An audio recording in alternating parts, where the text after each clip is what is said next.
Assalamualaikum warahmatullahi wabarakatuh. Alhamdulillahi rabbil alamin. Wa bihi nasta'inu ala umurid dunya waddin. Salatu wassalamu ala asrafil anbiya'i wal mursalin wa ala alihi wa sahbihi ajma'in, amma ba'du. Alhamdulillahi rabbil alamin. Segala puji serta syukur kita sampaikan kepada Allah Subhanahu wa taala yang telah memberikan kita kesempatan dan juga nikmatnya. Dan salah satu kesempatan dan nikmat yang Allah telah berikan kepada kita adalah salah satunya adalah nikmat hidup, nikmat kesehatan, dan kesempatannya adalah Allah memberikan kita kesempatan untuk bisa bertemu lagi dengan bulan yang selalu kita rindukan. Itu adalah bulan Ramadan. Dan tak lupa salawat serta salam kita sampaikan dan kita kirimkan kepada baginda kita Nabi besar Muhammad sallallahu alaihi wasallam. Allahumma salli wa sallim wa barik alaihi. Alhamdulillahirabbil alamin. Sampailah kita pada tanggal 25 Ramadan. Alhamdulillah.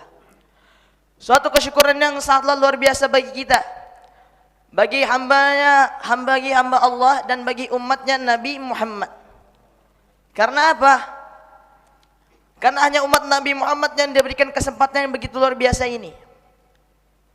Tibalah kita di 25 Ramadan adalah kesyukuran kita dan sebagai perbaikan bagi diri kita. Bulan Ramadan itu adalah bulan yang sangatlah istimewa.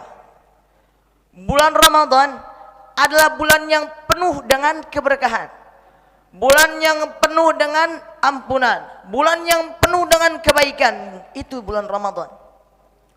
Allah melipat gandakan semua kebaikan yang kita lakukan, berbeda dengan bulan-bulan sebelumnya. Di bulan Ramadan ketika kita membaca Al-Quran, satu huruf diberi 10 kebaikan, tapi Allah melipat gandakan menjadi satu huruf 20 kebaikan. Dan ketika di bulan Ramadan, salah satu keistimewaannya adalah ketika di 10 malam terakhir yang dinamakan malam Lailatul Qadar. Malam Lailatul Qadar adalah kesempatan yang luar biasa, adalah malam yang luar biasa. Karena apa? Di dalamnya ada kebaikan-kebaikan yang sangatlah dilipat gandakan oleh Allah Subhanahu wa taala, sampai akhirnya itu dikenal dengan malam yang lebih baik daripada 1000 bulan. Itu malam Lailatul Qadar. Dan banyak yang mengatakan bahwasannya malam Lailatul Qadar itu sesungguhnya itu tidak diberitahu oleh Allah kapan malamnya itu, tanggal berapa, malam keberapa, itu nggak ada yang tahu. Tapi Rasulullah pernah bersabda bahwasannya malam Lailatul Qadar itu ada di 10 malam terakhir. Dan kesepakatan para ulama, perbincangan para ulama bahwasannya malam Lailatul Qadar itu ada pada malam-malam tanggal ganjil. Berarti malam 21, malam ke-23, 25, 27 ataupun 29. Tapi kita jangan terlalu berpatokan dengan itu. Kita jangan terlalu berpatokan dengan malam-malam ganjil. Pada malam 10 terakhir, jangan. Kalau kita bisa berbuat lebih, kita bisa melakukan semuanya ataupun full dari malam pertama sampai malam terakhir. Kok itu lebih baik, kenapa kita nggak lakukan? Karena ini juga sudah difirmankan dalam Allah. Inna anzalnahu fi lailatul qadar. Wa ma adraka ma lailatul qadar. Lailatul qadri khairum min alfi syahr. Sungguhnya Allah telah menurunkan Al-Quran di malam Lailatul Qadar. Dan tahukah kamu apa itu malam Lailatul Qadar? Malam Lailatul Qadar itu adalah malam yang lebih baik daripada 1000 bulan. Dan di sini salah satu keutamaan kita adalah ketika di malam Lailatul Qadar itu tadi Allah sudah berfirman bahwasanya Al-Quran itu turun di malam Lailatul Qadar. Al-Quran adalah mukjizat Nabi Muhammad yang masih kekal sampai hari ini, sampai detik ini, sampai masa depan nanti. Berbeda dengan mukjizat yang lainnya. Mukjizat Nabi Musa membelah lautan, kita hanya bisa mendengarnya saja lewat omongan yang lainnya. Mukjizat Nabi Ibrahim yang kebal akan api, tahan panas, itu kita hanya bisa mendengarkannya saja. Tapi ketika mukjizat Nabi Muhammad yaitu Al-Quran, kita bisa mendengarkan dan kita juga bisa merasakan, kita bisa melihat ayat-ayat Al-Quran yang lainnya. Dan Al-Quran itu memiliki perbincangannya sendiri. Ada beberapa ulama, ada beberapa yang lainnya berbincang bahwasannya Al-Quran itu ada yang disebut kalamullah. Dan waktu itu ada yang melenceng yang disebut Al-Quran itu adalah makhlukullah. Dan bahkan bahwa Al-Quran itu bisa dijadikan makhlukullah. Yang dimaksud di ulama tersebut itu makhlukullah adalah cover atau buku Al-Qurannya, yaitu makhluk Allah. Tapi isinya, ayat-ayatnya itu adalah kalamullah. Sedikit pengertian tentang Al-Quran. Nah, kita sekarang di bulan Ramadan banyakin ibadah, meningkatkan ibadah, dan bahkan banyak saudara-saudara kita, banyak umat muslim atau banyak orang non muslim ketika di bulan Ramadan ia sadar, akhirnya dia pun masuk ke dalam Islam. Itu juga banyak. Karena apa? Di bulan Ramadan Allah sudah memberitahu semuanya bahwasanya bulan Ramadan adalah bulan yang mulia, bulan yang penuh dengan keberkahan. Maka umat muslim, orang-orang Islam, saudara-saudara kita meningkatkan ibadahnya di bulan Ramadan. Keistimewaan di bulan Ramadan adalah jikalau kita melakukan kebaikan, maka Allah akan melipat gandakannya. Tapi kalau kita berbuat dosa dan kita memohon ampunan, maka Allah akan mengampuninya. Itu keistimewaan di bulan Ramadan. Oleh karena itu, marilah kita perbanyak ibadah kita, memohon ampunan, memohon taubat, apalagi di malam Lailatul Qadar. Salah satu tanda-tanda Lailatul Qadar adalah waktu itu pernah disampaikan, malam Lailatul Qadar ketika itu adalah udaranya itu sejuk. Ketika di malam Lailatul Qadar, udaranya sejuk, dan ketika hari itu hawanya itu tidak terlalu panas dan tidak terlalu dingin. Dan ketika di pagi harinya, ketika matahari terbit, sinar itu tidak terlalu menusuk. Itu tanda-tanda bahwasannya malam Lailatul Qadar. Selain itu, ketika di malam Lailatul Qadar, apa saja amalan yang harus kita lakukan? Apa yang harus kita lakukan jikalau ada malam Lailatul Qadar? Ketika di setiap malamnya, sudah banyak di masjid-masjid yang lainnya, di masjid-masjid yang lain yang sudah membuka untuk iktikaf. Dan juga sudah banyak dari kita yang sudah melakukan iktikaf. Mungkin dari 1 Ramadan atau ia mengambil dari 21 Ramadan.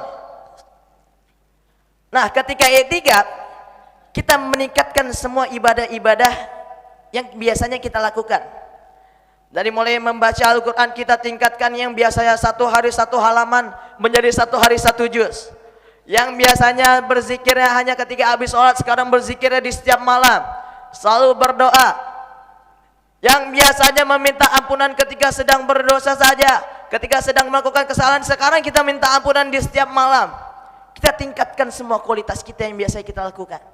Dan insya Allah, barang siapa yang cinta sama Allah, barang siapa yang sudah mendekatkan diri kepada Allah, maka Allah akan mendekatkan dirinya kepada kita. Kalau diri kita udah dekat sama Allah, maka Allah juga akan dekat sama kita. Kalau diri kita udah sayang sama Allah, maka Allah juga pasti lebih sayang kepada kita. Nah, salah satu amalan yang diajarkan oleh Nabi, salah satu amalan indah yang diajarkan oleh Nabi, ada satu doa singkat sekali. Satu doa singkat tapi maknanya luar biasa. Yaitu apa? Allahumma innaka afuun tuhibbul afwa fa'fu anni. Yang artinya apa? Ya Allah, sungguhnya Engkaulah yang Maha Pemaaf, dan Engkaulah yang mencintai orang-orang pemaaf, maka maafkanlah hamba ya Allah. Itu artinya. Maka biasakan ketika setiap malam ataupun setiap ba'da sholat isya ataupun di setiap habis sholatnya dibaca doa itu. Insya Allah, maka semua perbuatan kita yang telah kita lakukan, perbuatan-perbuatan yang tidak disukai oleh Allah, perbuatan-perbuatan kehilafan kita, maka dimaafkan oleh Allah, insya Allah. Jikalau kita membuat perbuatan yang tidak disukai oleh Allah, maka langsung bertaubat, langsung minta maaf, mumpung lagi di bulan Ramadan. Nah, oleh karena itu kita sebagai umat Islam, ada bahkan hadis yang mengatakan bahwasanya tidur itu sebagai ibadah. Nah, tapi kalau secara logika, jika tidur itu benar-benar menjadi ibadah, kenapa kita tidak melakukan hal-hal yang lebih baik daripada tidur? Itu yang selalu dia katakan kiai saya ketika di pondok. Santri itu ditidurkan karena lelahnya, mungkin, ya. Tapi ada juga santri yang tidur mungkin gara-gara malas mungkin, ataupun gara-gara kecapean dan yang lainnya. Tapi kiai selalu mensupport, kiai selalu mengucapkan motivasi-motivasi seperti itu. Yang diucapkan kepada kiai, kepada santrinya itu, wahai santri-santri, jikalau kau tidur di kelas, bahasa seperti ini, jikalau kamu memang suka tidur di kelas ataupun tidur yang lainnya, dan kamu hanya berpikir bahwasanya tidur itu adalah ibadah di bulan Ramadan, pikiran kalian jangan sampai situ aja. Tapi diperluas lagi bahwasanya jika tidur itu adalah ibadah di bulan Ramadan, namun kenapa kita tidak melakukan ibadah-ibadah yang lain di bulan Ramadan? Tidur aja menjadi ibadah, tidur aja menjadi hal yang sangatlah baik di bulan Ramadan. Apalagi kita membaca Al-Quran, apalagi kita berzikir, kita berdoa, memohon ampunan kepada Allah. Bahkan itu menjadi lebih baik lagi daripada tidur. Apalagi di zaman sekarang, Gen Z, yang disebut oleh Gen Z, teman-teman saya ataupun ke atasnya, yang kemarin dia dikatakan Ustadz Saiful, ketika ingin berbuka puasa, hendaknya sebelum itu kita berdoa dulu. Menjelang waktu buka puasa kita berdoa dulu. Karena apa? Karena itu adalah doa yang sangat mustajab.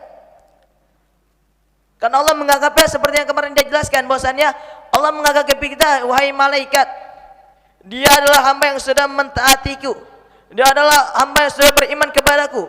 Padahal dia itu sudah banyak tempat-tempat yang tidak bisa dilihat orang, tapi ia tetap menjaga puasanya. Maka tolong dicatat apa permintaannya, maka akan aku kabulkan. Tapi apa di zaman sekarang?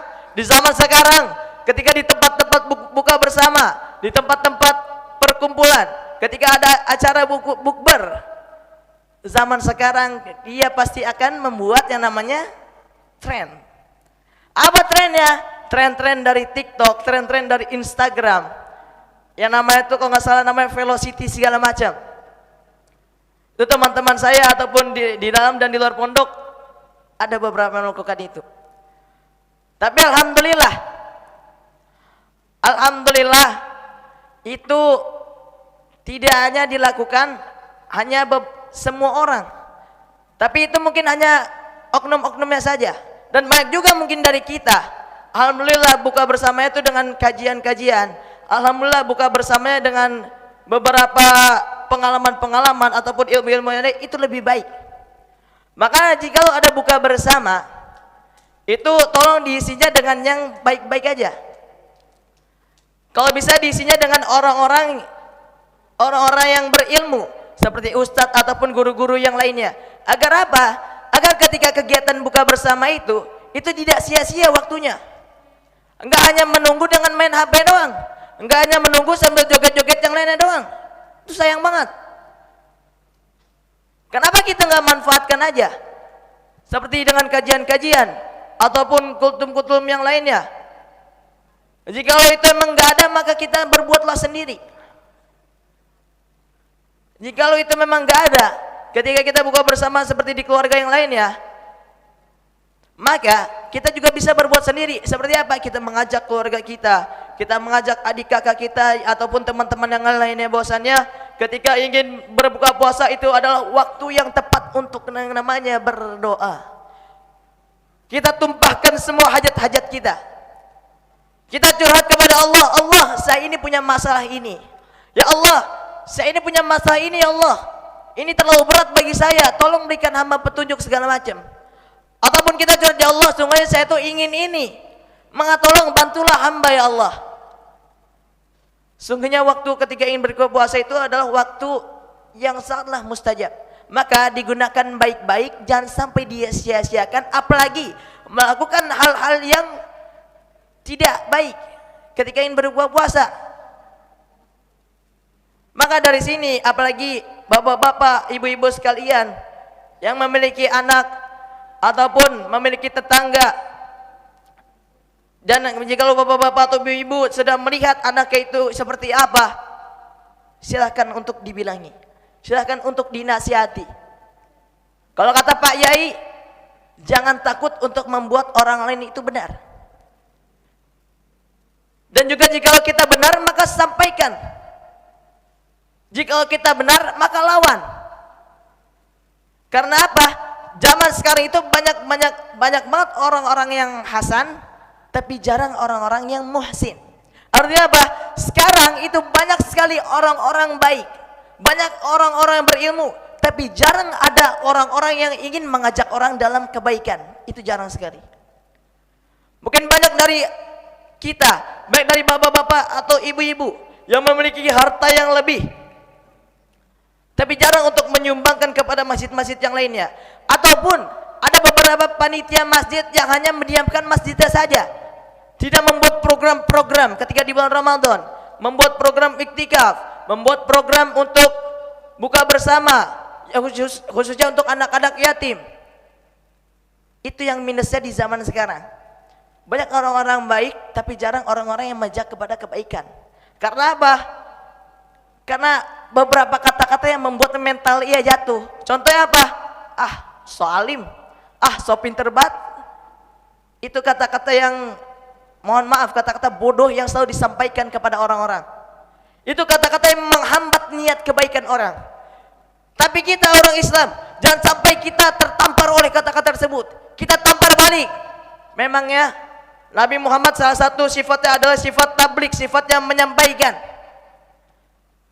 Nabi Muhammad punya sifat sidik, amanah, tablik, fatonah. Salah satu adalah tablik, yang sifat untuk menyampaikan. Maka kita umatnya Nabi Muhammad harus mengikuti amalannya sebisa mungkin. Salah satunya adalah cara menyampaikan, apalagi di bulan Ramadan. Jika kita menyampaikan kebaikan dan orang itu mengikuti apa yang kita sampaikan, alhamdulillah itu bisa menjadi pahala jariyah. Dan pahala jariyah salah satu istimewanya adalah ketika sampai kita meninggal nanti, pahala itu tidak akan terputus. Beda dengan amalan yang lainnya. Makanya banyak dari orang-orang yang mungkin memiliki harta yang lebih, yaitu lebih banyak untuk yang namanya mewakafkan. Mewakafkan itu misalnya mewakafkan tanah kepada panti asuhan, mewakafkan tanah kepada para pondok pesantren. Agar apa? Karena mereka tahu ilmunya. Agar jikalau mereka sudah mewakafkan dan di tempat itu selalu melakukan ibadah, dan ibadah itu akan juga datang kepada dirinya sendiri, dan akan selalu terus mengalir sampai nanti ia meninggal dunia. Nah, oleh karena itu di bulan Ramadan, mari kita ajak bersama-sama teman-teman kita, ataupun teman-teman bapak-bapak sekalian, dan juga ibu-ibu sekalian, ataupun anak-anak ataupun keluarga yang lainnya, untuk berbuat baik di bulan Ramadan. Ingat, sudah tidak lama lagi bulan Ramadan bisa menemani kita. Dan juga jangan sampai jika nanti bulan Ramadan sudah pergi, amalan kita juga ikut pergi. Jangan sampai nanti bulan Ramadan meninggalkan kita, amalan kita juga meninggalkan kita. Jangan sampai. Walaupun mungkin amalan kita berkurang, tapi kita tetap jaga. Misalnya kita membaca Al-Quran di bulan Ramadan 1 hari 1 juz, tapi nanti jika bulan Ramadan sudah pergi, kita juga tetap membaca Al-Quran walaupun 1 hari kita tidak bisa untuk 1 juz. Yang penting amalan kita tetap terjaga walaupun kualitasnya yang berbeda. Ya mungkin cukup sekian. Kalau ada salah kata ataupun yang membuat perasaan bapak-bapak ataupun ibu-ibu merasa tersinggung, mohon dimaafkan. Wabillahi taufiq wal hidayah. Wassalamualaikum warahmatullahi wabarakatuh.